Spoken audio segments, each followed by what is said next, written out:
Continuar nuestra serie. Yo sé que hoy estos domingos son domingos que tradicionalmente son domingos de Pascua y cositas así.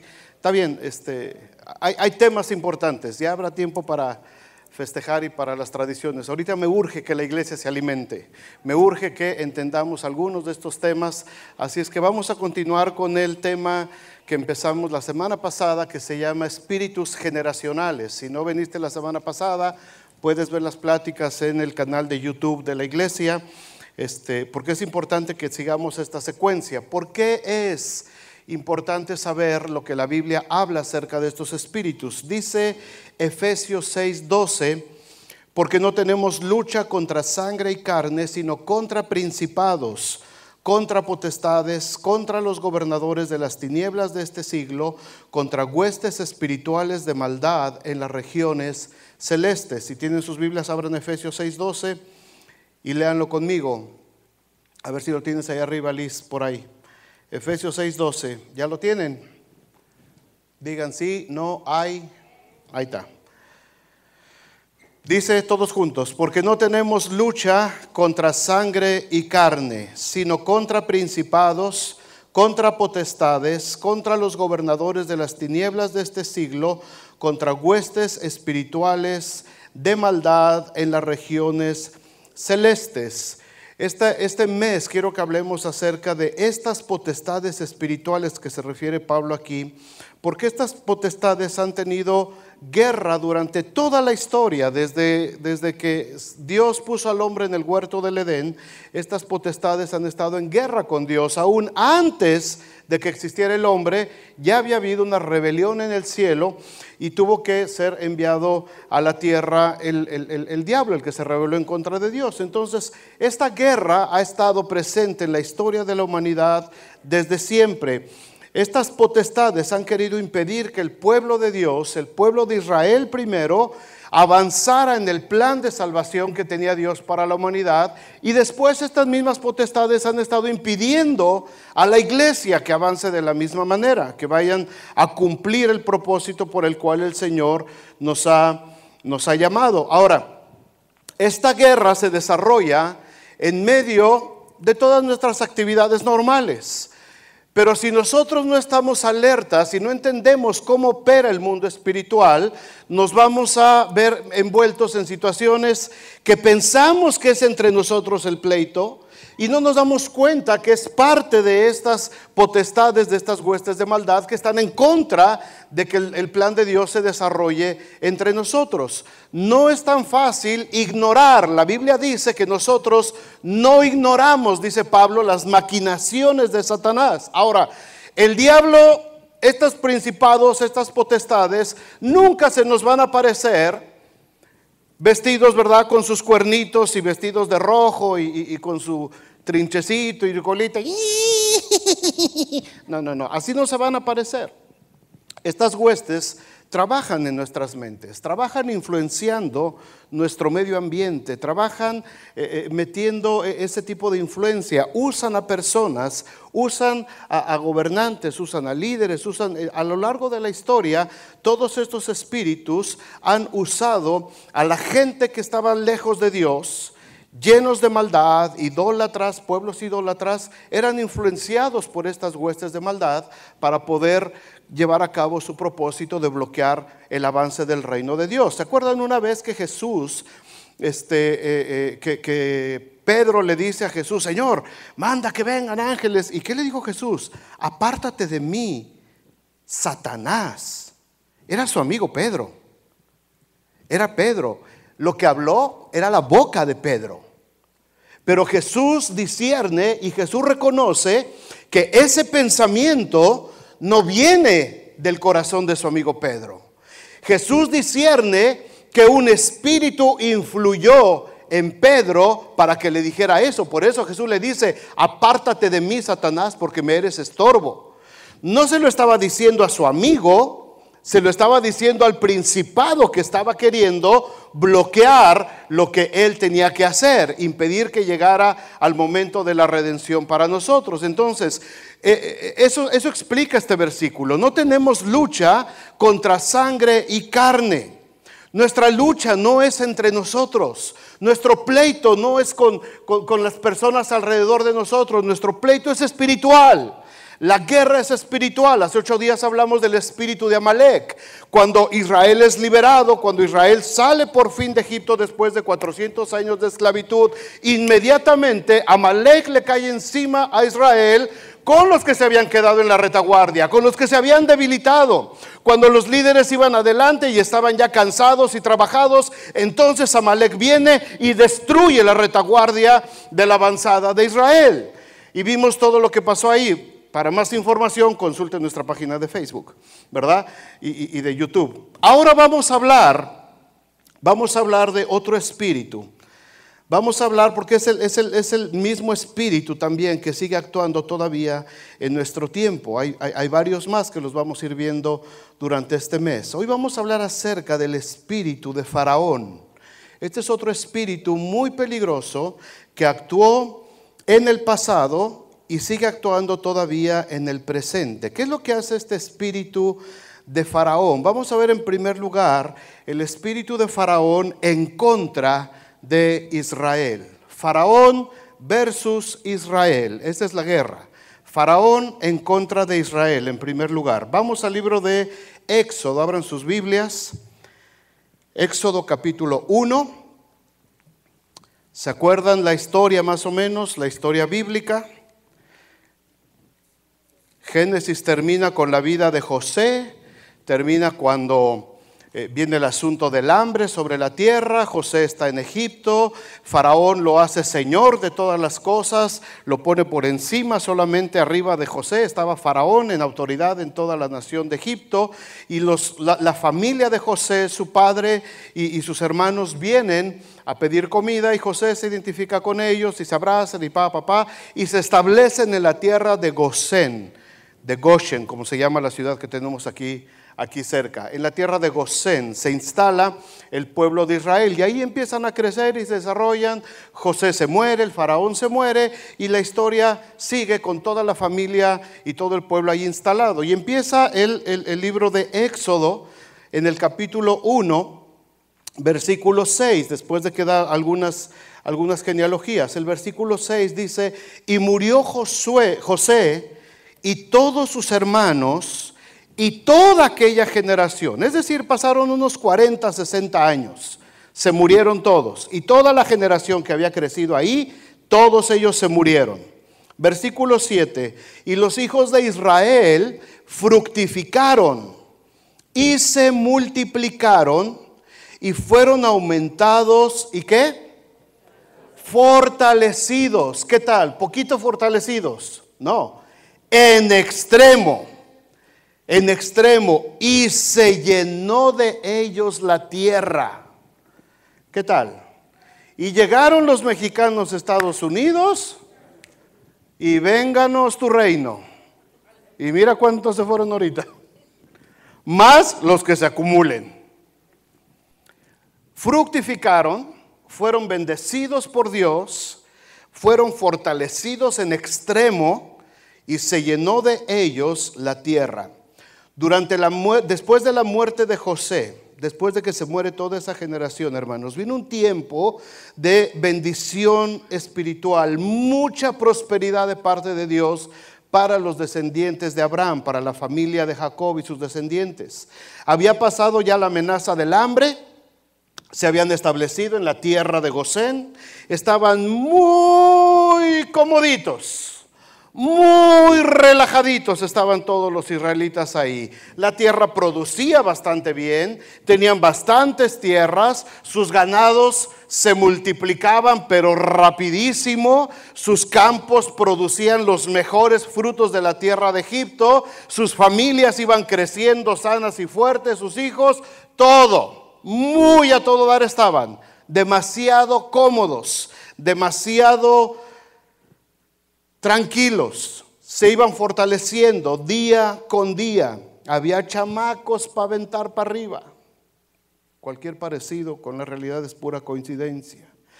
Sin duda alguna, la mano de Dios y la bendición de sus padres, de Jacob, de Isaac, de Abraham, esa misma bendición estaba sobre toda esta generación. A Abraham se le dijo: en ti serán benditas todas las familias de la tierra. Al que te bendijere, bendeciré, y al que te maldijere, maldeciré.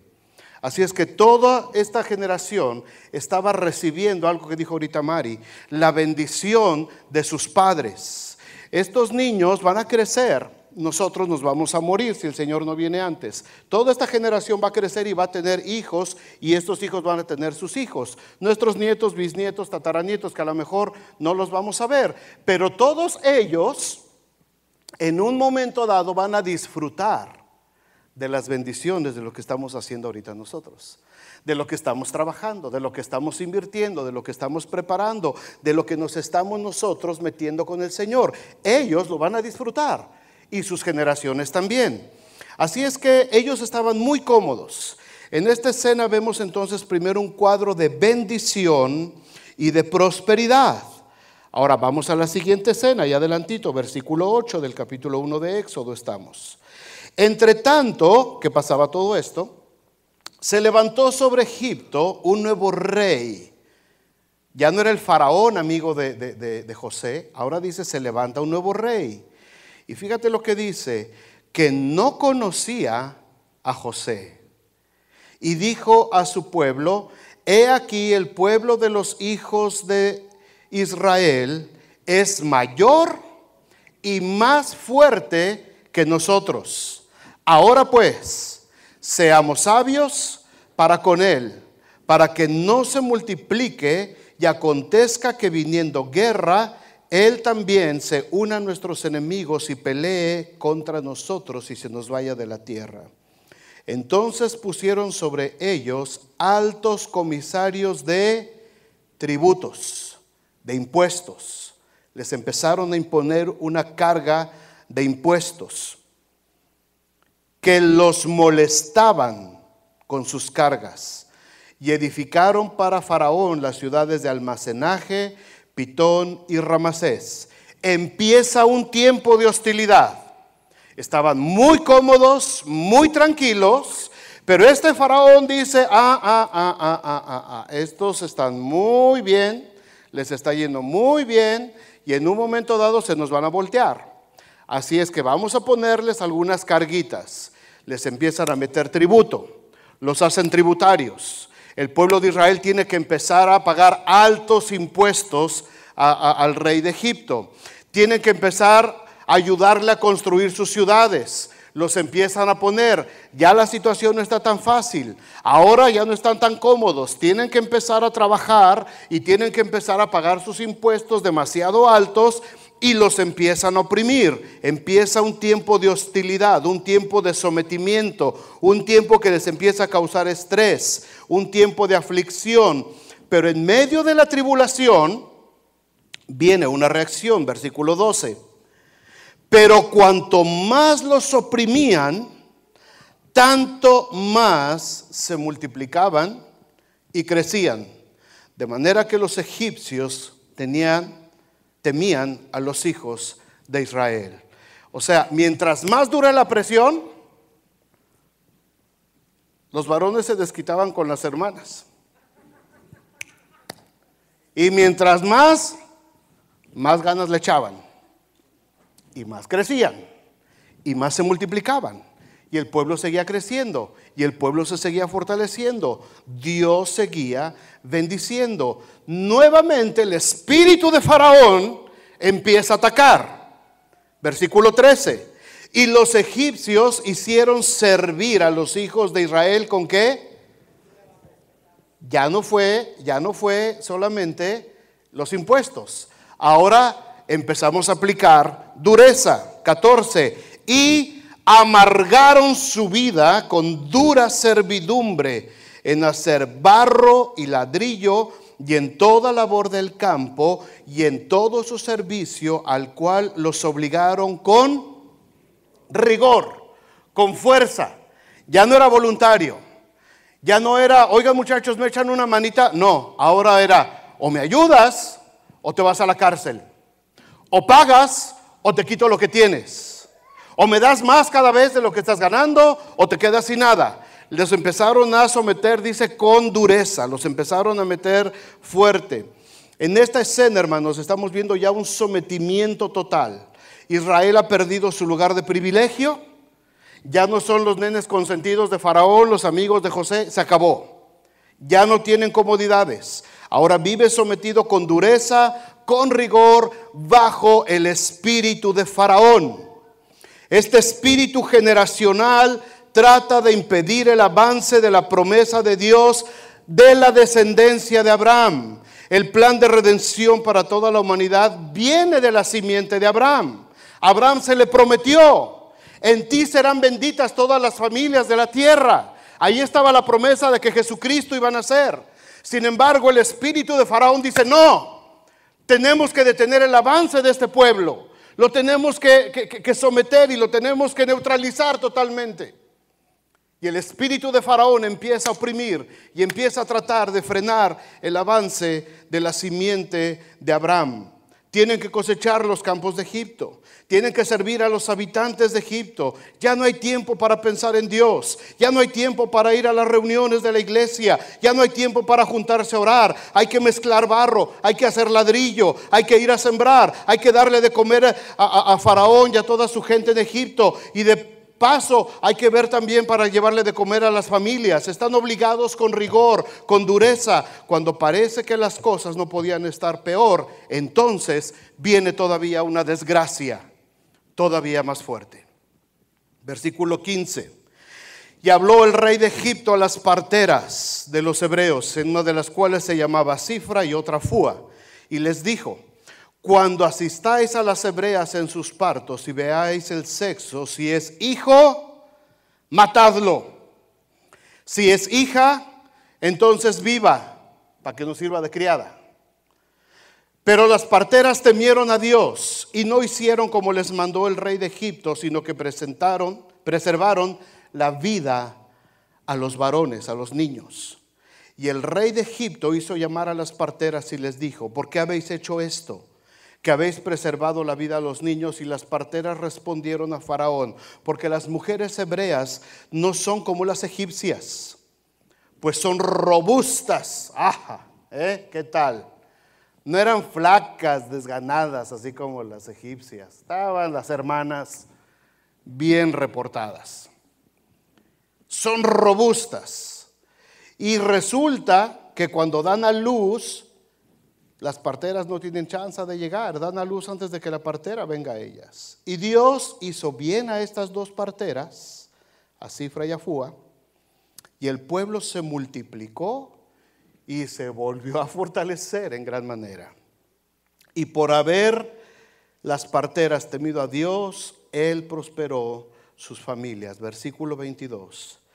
Entonces Faraón mandó a todo su pueblo. El espíritu de Faraón tomó a toda una nación, a todo un pueblo, diciendo: echen al río a todo hijo que nazca y a toda hija preserven la vida.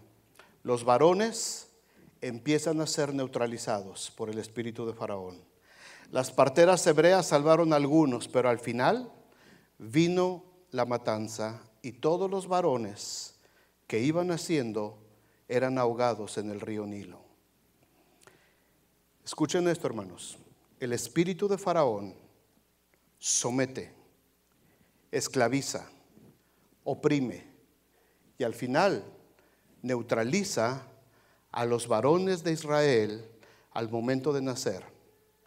Al no haber varones, no hay guerreros. Al no haber guerreros, no pueden salir a la guerra. No hay guerra, no hay victoria, no hay nada que temer de parte del rey. ¿Se entiende el concepto?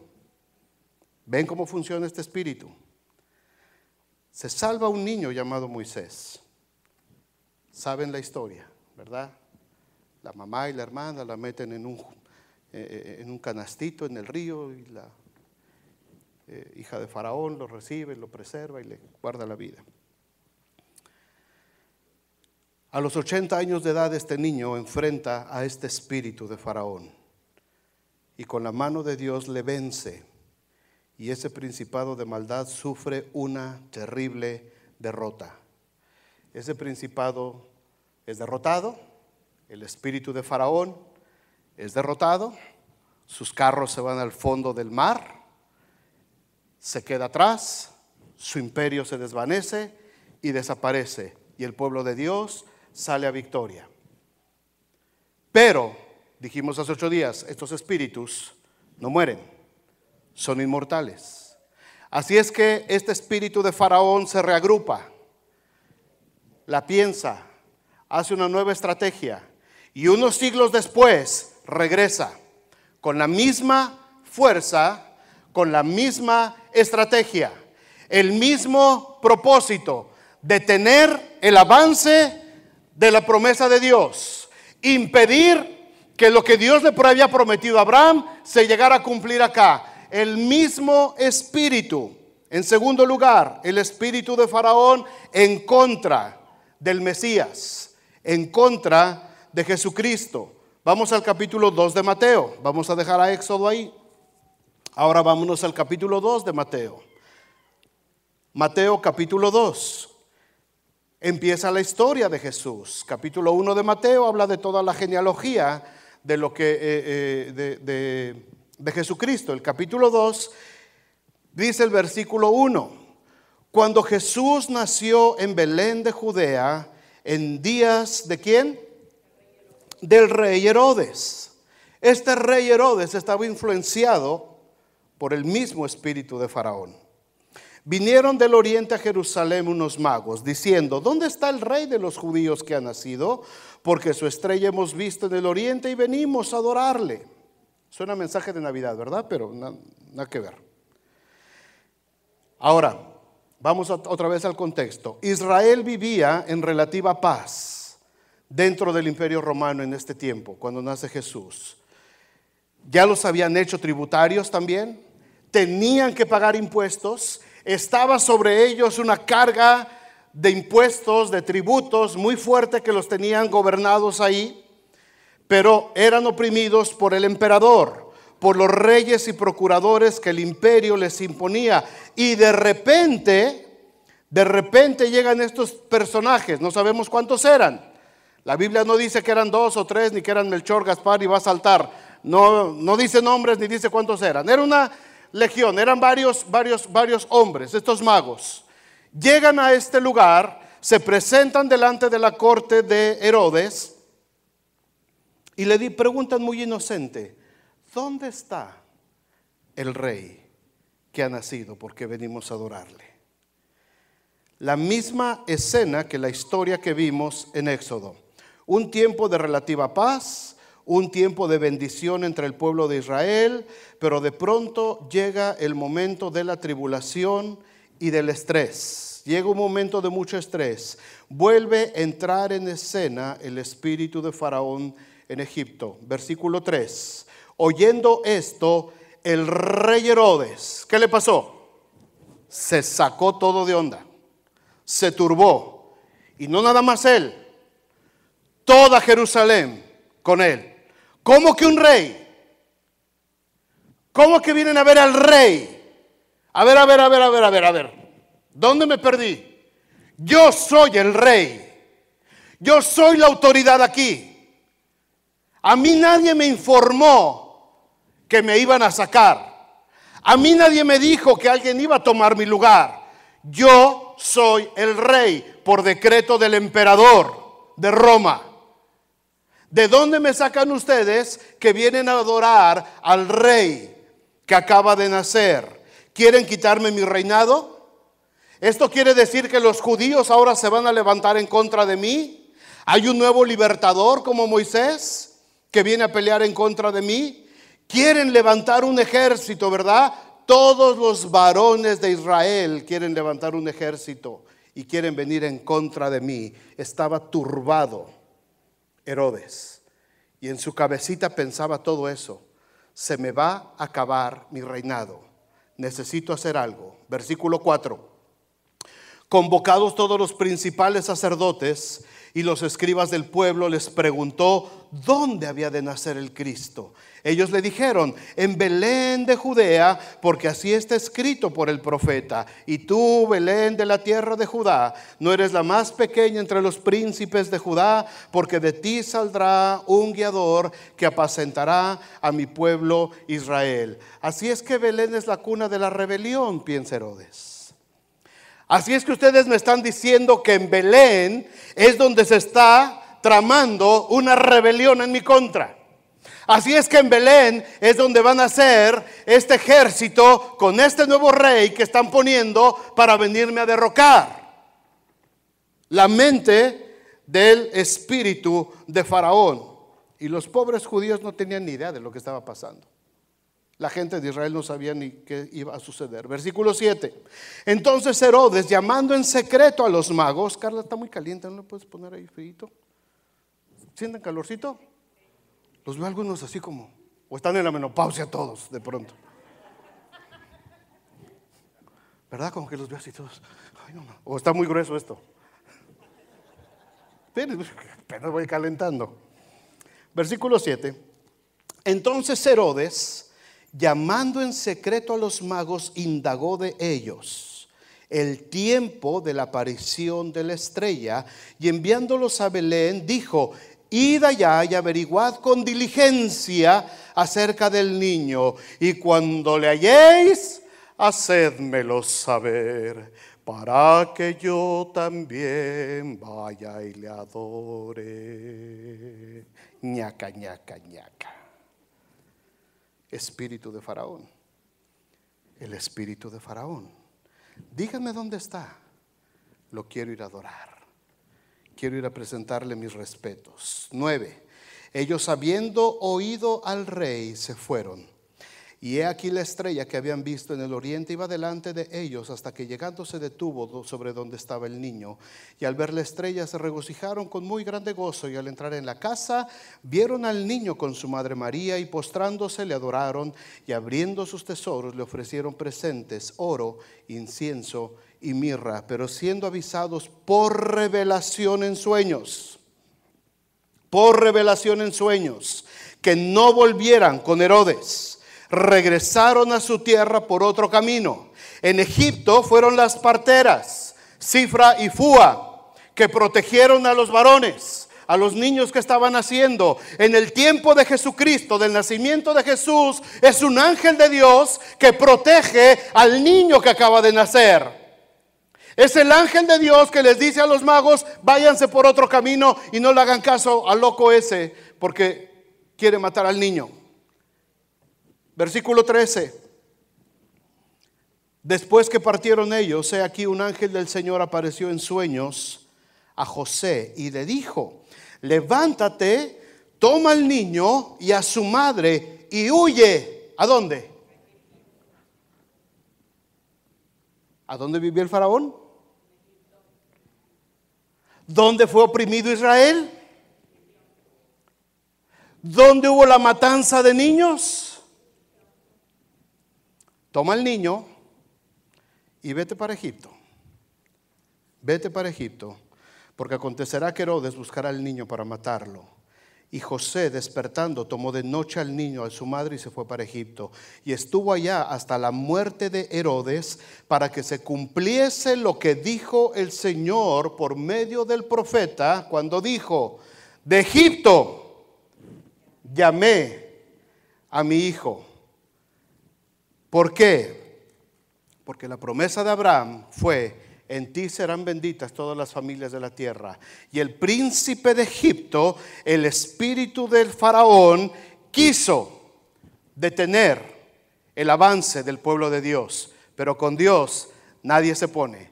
Con Dios nadie le va a ganar. El espíritu de faraón dijo: no pude allá, entonces me adelanto unos siglos y aquí lo voy a detener. No. Y le dice Dios: y vas a ver por qué no, porque lo voy a llevar ahí donde tú mismo quisiste destruirme primero, y de aquí voy a llamar a mi hijo para que te pegue en la cabezota, para que te derrote, para que te avergüence. De Egipto llamé a mi hijo. ¿Por qué? Porque Faraón no se va a salir con la suya. Faraón no nos va a intimidar. Faraón no va a hacer lo que él quiere. Faraón, por más que quiera destruirnos, no lo va a poder lograr. ¿Por qué? Porque Dios es más grande. Porque Dios es el gran yo soy. Y nadie puede en contra de él. Todas las familias de la tierra iban a ser bendecidas. El juicio de Dios, amados, el juicio de Dios a estos espíritus, el juicio de Dios a estas potestades, atraviesa todos los siglos, atraviesa toda la historia. ¿Se acuerdan de lo que hablamos en Hebreos? Nosotros vivimos en una burbujita de tiempo, pero para Dios es un eterno presente. Para Dios no hay pasado, presente y futuro. Él vive en un eterno presente. Dios ha cobrado venganza de todos estos espíritus. Los juicios de Dios alcanzan a través de los siglos y su venganza se cumple tarde o temprano. En Egipto me quisiste destruir. En Egipto tu espíritu de Faraón quisiste destruir mi pacto eterno. Pues para que veas que yo soy el gran yo soy. Para que veas que yo soy el alfa y el omega. Para que entiendas que yo soy el principio y el fin. Para que lo sepas, de Egipto voy a llamar a mi hijo. Y Dios lo llama y lo manda que se vaya para Egipto. Pero el espíritu de Faraón vuelve a atacar nuevamente y sobreviene otra vez la desgracia. Versículo 16. Herodes entonces, cuando se vio burlado por los magos, se enojó mucho y mandó matar a todos los niños menores de 2 años que había en Belén y en todos sus alrededores, conforme al tiempo que había inquirido de los magos. Los varones de Israel, de la ciudad de Belén, de la ciudad de David, en la provincia de Judá, empiezan a ser neutralizados. ¿Se dan cuenta? Los varones empiezan a ser neutralizados inmediatamente. Ya no en un río, ahora es bajo la espada de los soldados romanos. Nuevamente Israel es sometido. ¿Por qué? Porque el espíritu de Faraón somete, esclaviza, oprime y al final neutraliza a los varones de Israel al momento de nacer. Al no haber varones, no hay guerra, no hay guerreros. Al no haber guerreros, no hay guerra. Al no haber guerra, no hay victoria. Y el pueblo transita ahora por 30 años en esta situación. Hasta que un día un hombre llamado Juan, que estaba bautizando en un río, hace una asombrosa declaración. Y ahí vemos en Juan 1:29, cuando Juan ve que Jesucristo viene caminando hacia el río. Y Juan dice, anunciándolo a toda la humanidad: he aquí el Cordero de Dios que quita el pecado del mundo. El pueblo había estado esclavizado, el pueblo había quedado desamparado, el pueblo había quedado hecho a un lado. Los varones habían sido neutralizados. Raquel que llora a sus hijos, dice la profecía. Y ahora de pronto se levanta el Hijo de Dios.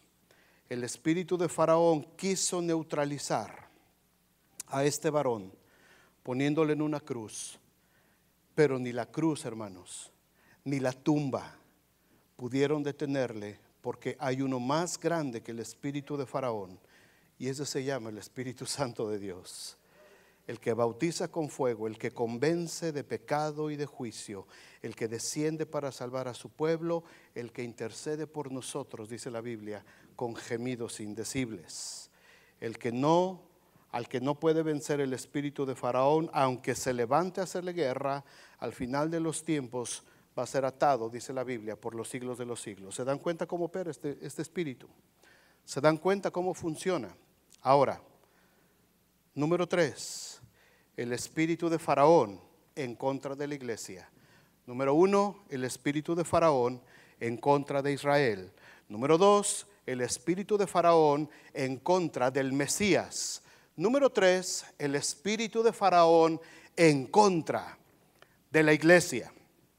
Jesucristo es llevado al cielo, resucita, se va, ¿verdad? Están los discípulos con él, pero los 11 discípulos estaban ahí con él, viendo, y de pronto dice que este varón fue llevado al cielo arriba, fue llevado a una nube. Se pusieron 2 varones junto de los 11 discípulos y les dijeron: varones galileos, que estáis mirando al cielo, este mismo Jesús que ha sido tomado de vosotros en la tierra y ha sido llevado al cielo, así vendrá otra vez como lo habéis visto ir al cielo. Y aquellos se quedaron contentos, gozosos, y dijeron: y ustedes ahora vayan, hagan lo que tengan que hacer. Y empieza la iglesia, y allí en el aposento alto, en Hechos capítulo 2, empieza el tiempo de la iglesia, y empieza un grupito de 120 personas, y la iglesia se empieza a desarrollar. Sigue con la expansión del evangelio, se lleva el evangelio a toda el Asia Menor, se va para toda Europa. Pablo, Pedro, Juan, Bernabé, Silas, Santiago, Felipe, varones todos llenos del Espíritu Santo, empiezan a extender el evangelio de Jesucristo, predicando salvación bajo ese periodo de gracia hasta nuestros días. Ese periodo de gracia continúa hasta que Cristo venga por segunda vez, pero el espíritu de Faraón sigue estando activo. El espíritu de Faraón se vuelve a activar otra vez. Encontramos a la iglesia, siglo XXI, año 2017. Vivimos en una relativa paz, pero estamos sometidos a un gran afán. Hay que seguir mezclando barro, hay que seguir haciendo ladrillos, hay que seguir poniendo la comida en las mesas de los egipcios, hay que pagar biles. Las tentaciones se aumentan, la carga que se nos va imponiendo el sistema de riquezas de Faraón nos empieza nuevamente a oprimir. Ya no hay mucho tiempo para servir al Señor. Para cuando llega el día de la oración estamos rendidos, prácticamente estamos fundidos a media semana. No hay tiempo de fortalecer los matrimonios. Casi no nos vemos. Ella trabaja, él trabaja, los dos trabajan. Los hijos en la escuela, los hijos en las guarderías abandonados, los hijos poniéndoles actividades porque no pueden llegar los padres. Y empezamos en este afán tan grande metido. No hay tiempo para educar a los niños, no hay tiempo para criarlos, no hay tiempo para escucharlos. Hay que hacer ladrillos, hay que mezclar más barro. La carga es cada vez más impositiva. Ya no es el látigo de cuero de los capataces de Faraón sobre nuestra espalda. Ahora es un látigo que se llama consumismo. Un látigo que nos deslumbra y que mientras más golpes nos da, pareciera que nos vamos encariñando más con él. Entramos en una competitividad tan absurda. Queremos darnos una vida de lujos y placeres sin saber, como dice el profeta, sin saber que esta noche vienen a pedir tu alma. Y nos metemos en una vida tan llena de estrés, de tensión. Andamos con los nervios de punta todo el tiempo. No hay tiempo para Dios. ¿Dónde está el resto de la iglesia, por ejemplo, hoy? Y cuando pareciera que todo está mal, sobreviene todavía la peor desgracia. Y la maldición del espíritu de Faraón, tanto física como espiritualmente. Escuchen esto con atención. Esta es una investigación realizada por Ralph Catalano y Tim Bruckner de la Universidad de California y que está publicado en la edición electrónica de el Proceedings of the National Academy of Sciences, el procedimientos de la Academia Nacional de Ciencias, Paul, por si te interesa buscarlo. Estos científicos descubrieron esto en este estudio. Cuando sufres estrés en el embarazo, el riesgo de aborto afecta más a los fetos masculinos que a los femeninos, lo que explica que en periodos de crisis siempre nazcan menos varones. ¿Qué tal? Al parecer los fetos masculinos sobreviven menos que los femeninos, pues según el estudio de estos investigadores, factores que están propiciados por el estrés, como las crisis económicas, las crisis matrimoniales, las catástrofes naturales, hacen reducir el nacimiento de niños varones. Catalano y Bruckner proponen como explicación más plausible, más entendible, más coherente, que el estrés que afecta a la futura mamá afecta principalmente a los más débiles, y de ellos los fetos masculinos son los más débiles antes que los femeninos. 2017, el espíritu de Faraón oprimió y los echó en el río. Año 0, Jesús va a nacer. El espíritu de Faraón, representado en Herodes, va y atraviesa con una espada a todos los niños menores de 2 años. 2017, el afán, el exceso de crisis, el exceso de tensión está abortando a la siguiente generación de varones. En todo el mundo, en todo el mundo. 1973 al año 2010, 50 millones de norteamericanos fueron abortados. 1973 a 2010, 50 millones de norteamericanos fueron abortados. De ellos, el 70% eran varones. ¿Se dan cuenta cómo opera? ¿Se dan cuenta cómo funciona este espíritu? En tiempos de estrés, en tiempos de tribulación, en tiempos de opresión, el espíritu de Faraón empieza a someter, empieza a exigir y empieza a neutralizar a los varones, físicamente, pero también espiritualmente.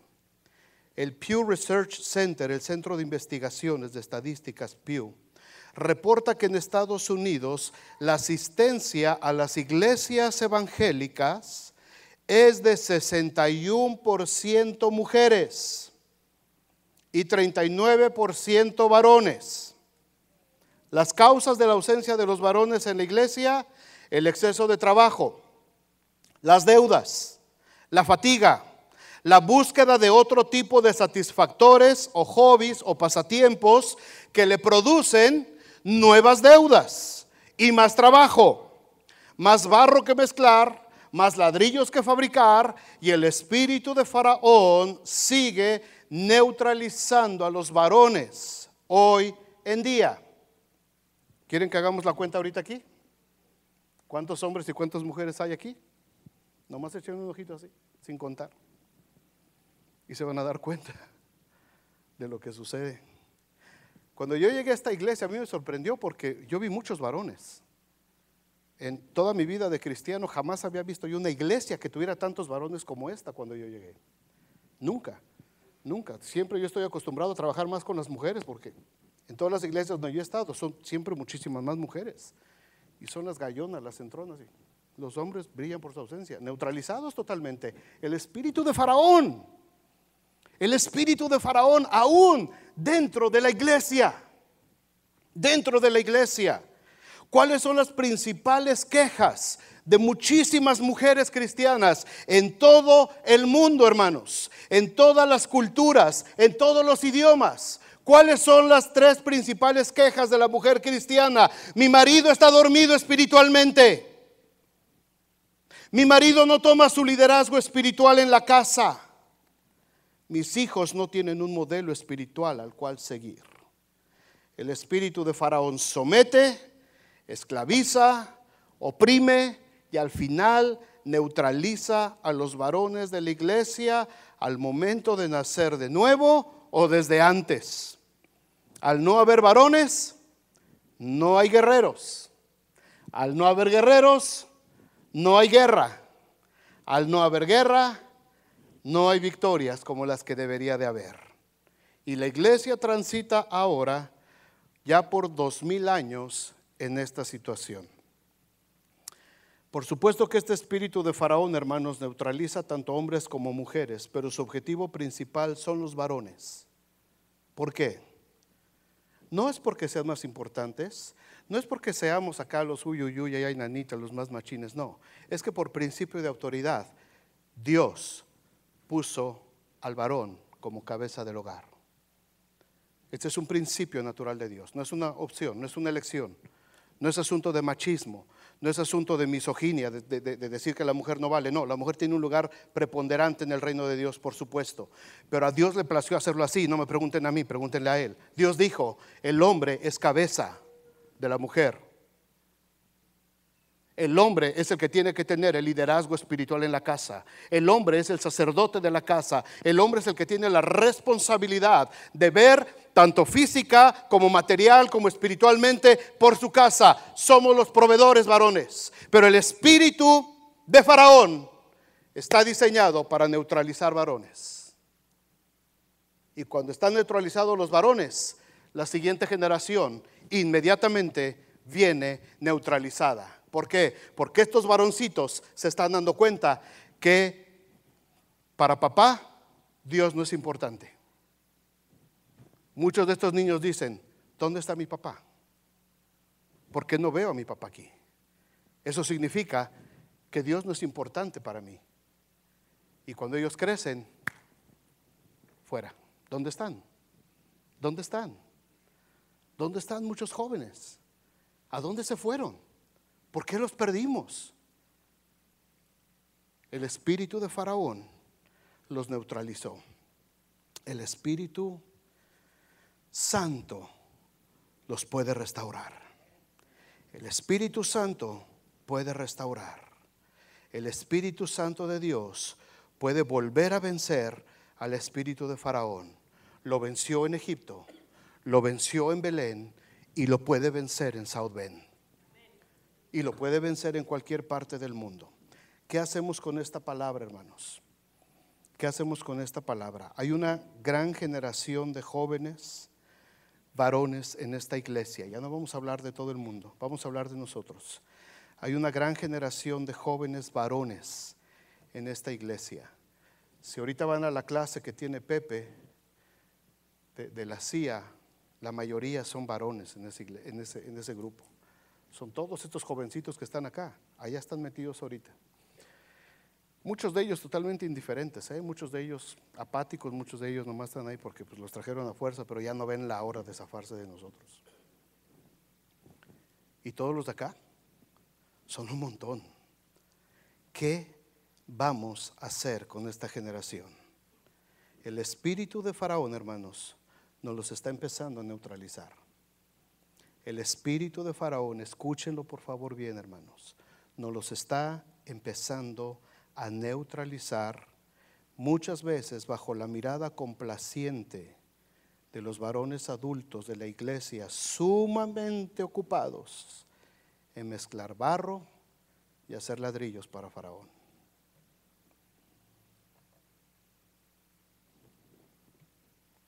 ¿Cuántas hermanas están viniendo a los cafecitos, Cintia? 30, 35. ¿Cuántos fuimos nosotros? 25. Ahí va. Hemos estado hasta 12 nomás.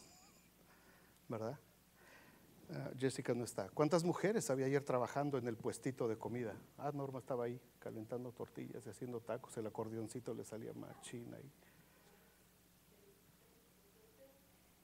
¿Cuántos estaban adentro trabajando? Arturo, ya se enojó Arturo.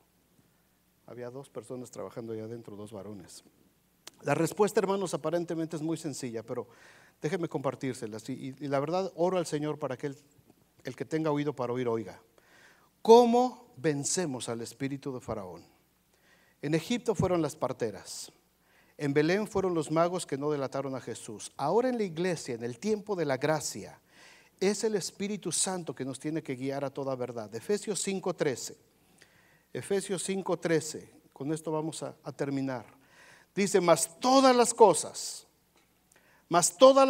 cuando son puestas en evidencia por la luz, son hechas manifiestas, porque la luz es lo que manifiesta todo. Por lo cual dice, ahí está la respuesta, varones.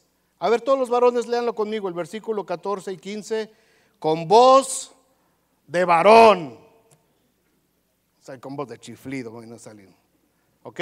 Dice 14, por lo cual dice, despiértate, tú que duermes, y levántate de los muertos y te alumbrará Cristo. Mirad pues con diligencia cómo andéis, no como necios, sino como sabios. Sabios, no como necios, no regalando nuestro trabajo por otro lado, no desperdiciando los recursos valiosos de Dios, no tomando tus grandes decisiones y metiéndote en tus grandes planes y tus grandes negocios que siempre fracasan. Con sabiduría,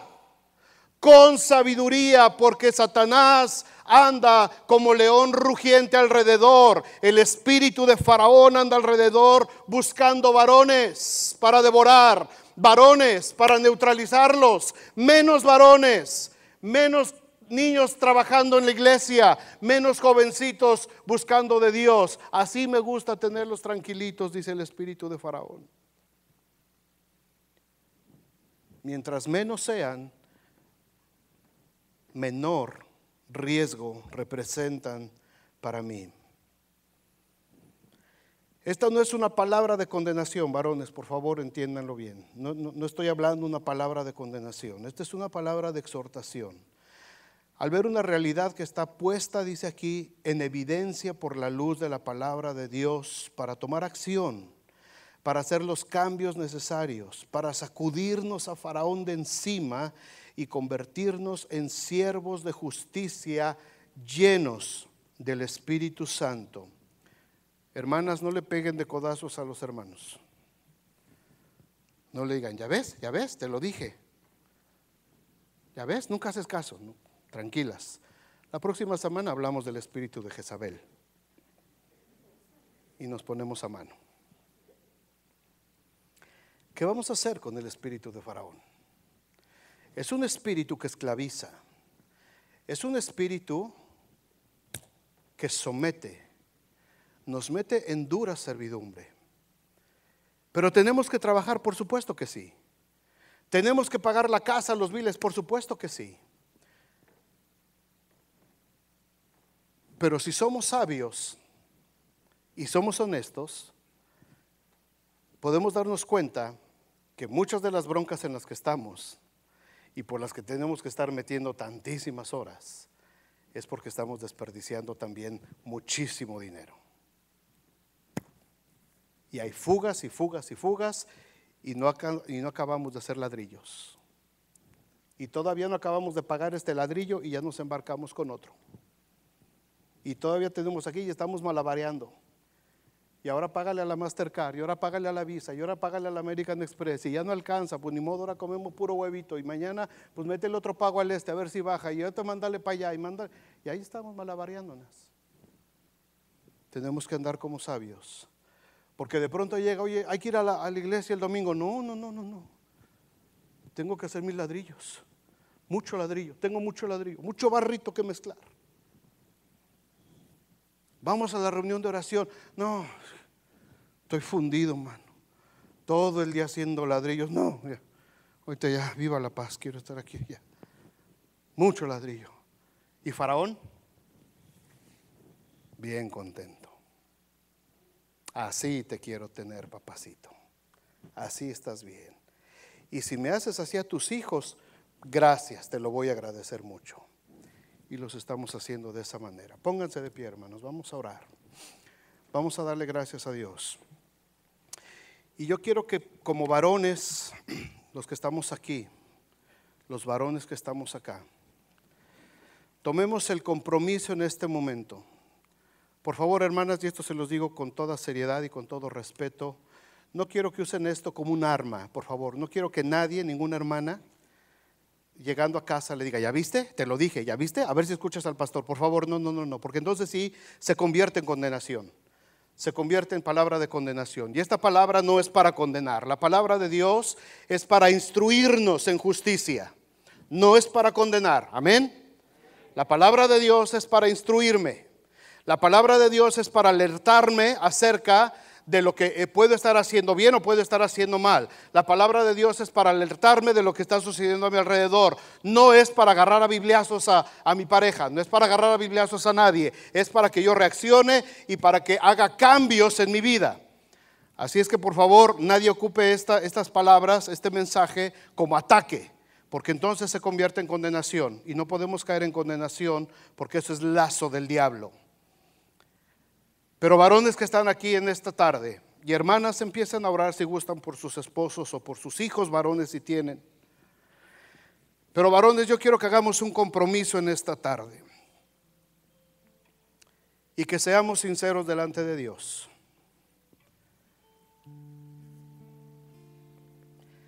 El espíritu de Faraón nos somete.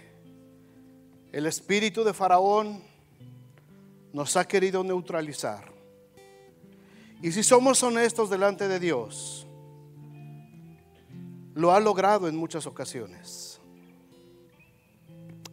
El Espíritu de Dios nos puede revelar y nos puede guiar a toda justicia y nos puede decir en dónde nos hemos dejado influenciar por el espíritu de Faraón. A Dios no lo podemos engañar. A nuestra esposa le podemos hacer pensar que estamos tan afanados y tan preocupados por ella cuando realmente estamos haciendo nuestras ondas para nosotros. A nuestros hijos no los podemos engañar porque ellos nos están viendo. No nos están escuchando, nos están viendo, nos están observando. Y si Faraón ha logrado neutralizarme como cristiano, como varón, como líder, como cabeza de mi casa, como sacerdote de mi hogar, fácilmente va a neutralizar a mis hijos. Y la siguiente generación detrás de nosotros va a venir todavía a ser más débil, más debilitada. Y cada generación se iba debilitando. Cada generación se iba debilitando e iban cayendo bajo la esclavitud de este espíritu. Así es que varones, yo les quiero invitar en esta tarde a que consideren esta palabra. Hermanas también, por supuesto, mujeres también, por supuesto. Tenemos que considerar esta enseñanza. Hasta dónde este espíritu nos ha querido neutralizar. Sabemos el potencial que tenemos para que Cristo sea proclamado. Sabemos el potencial que tenemos en nosotros. Pero hemos estado tan afanados, hemos estado tan preocupados, hemos estado tan fundidos haciendo ladrillos y mezclando barro y pagando tributos, que este espíritu nos ha neutralizado por completo. Varón, yo te pido que solamente hables con Dios. No te pido que hagas compromisos, no te pido que vengas aquí al frente. Ahí donde estás, habla con Dios unos segunditos. Deja que el Espíritu Santo asiente esta palabra, no en tu mente, tampoco en tu corazón, en tus emociones, sino directamente en tu espíritu. Por lo cual dice: levántate, tú que duermes. Levántate. El enemigo ha tenido dormido a los varones. El espíritu de Faraón ha tenido neutralizados espiritualmente a los varones en muchísimas iglesias, en la mayoría de las iglesias. Por eso hay estas investigaciones. 69% de miembros de la iglesia son mujeres, 31% son varones. ¿Dónde están los demás? ¿Dónde están todos esos varones? Sometidos, endurecidos, con gran servidumbre por este Espíritu. Consideremos nuestros caminos. Consideremos nuestros caminos, porque debajo de nosotros viene otra generación que nos está viendo. ¿Qué le estamos dejando a nuestros hijos? ¿Le vamos a heredar nuestra fábrica de ladrillos? ¿Le vamos a enseñar, como lo hizo los israelitas por 10 generaciones, cómo mezclar el barro para satisfacer a los egipcios? ¿O les vamos a enseñar la libertad que hay en Cristo? ¿O les vamos a enseñar que ellos no tienen que estar sujetos al espíritu de servidumbre? Les vamos a enseñar que ellos nacieron para ser libres en el nombre de Jesús, que ellos nacieron para ser sacerdotes del Dios Altísimo, que ellos nacieron para ser cabeza de familia, que ellos nacieron para proteger al pueblo de Dios, que ellos nacieron como guerreros para hacer guerra en contra de todos esos enemigos. ¿Qué les vamos a enseñar a la siguiente generación? Gracias a Dios por las hermanas guerreras. Gracias a Dios porque hay hermanas, mujeres, que dijeron: yo no me voy a esperar a que los hombres reaccionen. Yo no puedo esperar a que mi marido quiera reaccionar. Yo tengo que tomar el lugar de liderazgo espiritual. Y lo han tomado, gracias a Dios. Porque si no, la desgracia sería peor. Pero no es así el plan de Dios. No es así el plan de Dios. Así no fue escrito por Dios el plan. El plan fue: pon a los hombres en el muro, con una mano la espada, y peleen por vuestras familias, y defiendan a sus familias, y luchen por sus familias, y protejan al pueblo de Dios. Maridos, amad a vuestras mujeres, así como Cristo amó a la iglesia, de la misma manera, y se entregó a sí mismo por ella, para purificarla a través del lavamiento de la palabra, a fin de presentársela a sí mismo como una iglesia gloriosa, sin mancha, ni arruga, ni cosa semejante. Y entonces Jesucristo fue al cielo y fue sentado a la diestra del Padre y hecho sumo sacerdote según el orden de Melquisedec. Y los varones, los sacerdotes de los hogares, los líderes espirituales de la iglesia, ¿dónde estamos?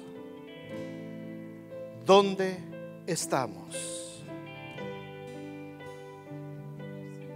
Porque el marido es cabeza de la mujer, así como Cristo es cabeza de la iglesia.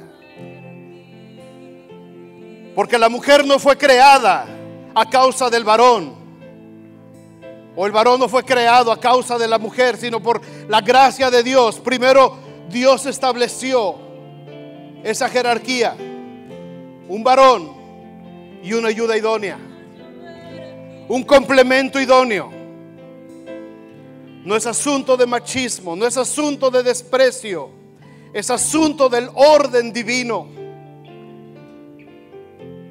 Faraón en Egipto lo sabía, por eso dijo: maten a todos los varones.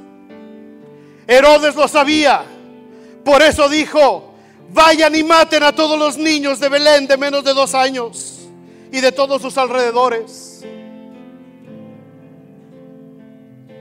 Esa potestad lo sabe en este tiempo, y por eso tiene ahorita tantos varones fuera de la iglesia, atendiendo asuntos, arreglando sus grandes negocios, arreglando sus grandes planes, haciendo sus grandes actividades, y los tiene fuera de la iglesia. Lejecitos estás mejor. No te acerques porque representas peligro. ¿Dónde están? ¿Dónde están ¿Dónde están? Sometidos, esclavizados, bajo dura servidumbre, fundidos, agotados, desgastados totalmente. Señor, ten misericordia de la iglesia, porque no tenemos guerra contra carne y sangre, sino contra principados, potestades, gobernadores de las tinieblas, huestes de maldad en las regiones celestes. Señor, permite que cada uno de los que estamos aquí podamos abrir nuestra mente, podamos recibir, Señor, esta palabra. Quizás es dura la palabra, quizás es fuerte la palabra, pero es necesaria. Es necesaria. Podíamos estar hablando de muchas cosas esta tarde, Señor, pero hay que hablar esto. Hay que hablar esto. Hay que hablar esto. Vamos a cantar este canto que están tocando los muchachos. Y vamos a dejar que la lluvia del Señor, la lluvia espiritual del Señor, venga, lave y quite esta servidumbre de nosotros, de sobre nosotros. Aprendamos a vivir con sabiduría, porque los días son malos y el reino de los cielos tiene prisa. El reino de los cielos está en guerra. El reino de los cielos tiene que crecer. La palabra de Dios tiene que correr